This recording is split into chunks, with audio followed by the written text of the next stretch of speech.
ethics by everybody in the house.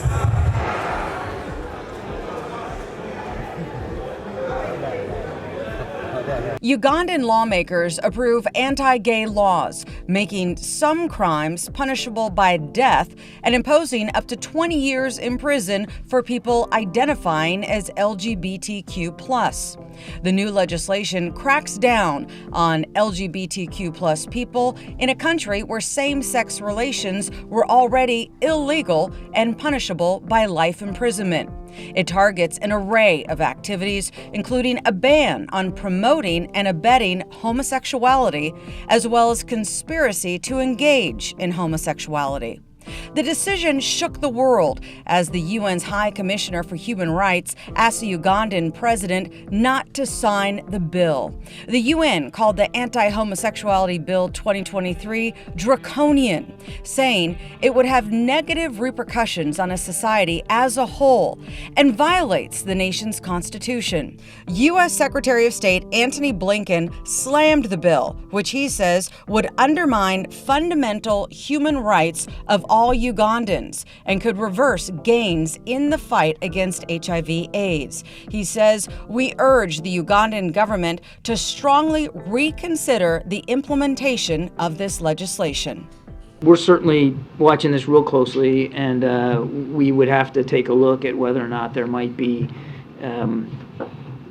repercussions that we would have to take, perhaps in an economic way, should this law actually get passed and enacted. And that would be really unfortunate because so much of the economic assistance that we provide Uganda is health assistance.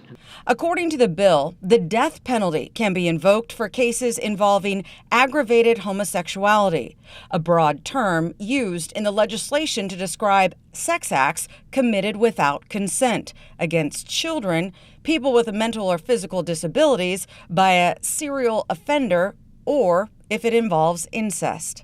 Mr. Speaker, the objective of the bill was to establish a comprehensive and enhanced legislation to protect traditional family values, our diverse culture, our faiths, by prohibiting any form of sexual relations between persons of the same sex and the promotion or recognition of sexual relations between persons of the same sex, strengthening the nation's capacity to deal with emerging internal and external threats to the traditional heterosexual family, and that this bill, Right Honourable Speaker, recognizes that same-sex attraction is not innate and immutable characteristic. It was also intended to protect our cherished culture, the legal, religious, and traditional family values of Ugandans, and acts that are likely to promote sexual promiscuity in this country. Right Honourable Speaker, the bill is also intended to protect our children and youth who are made vulnerable to sexual abuse through homosexuality and related acts. Other lawmakers spoke out against the bill, saying it goes against established international and regional human rights standards and unfairly limits fundamental rights. Ugandan LGBTQ advocates say that the law could lead to mass arrests and mob violence, leaving people scared of being outed. We are trying to come out. We are not hiding anymore.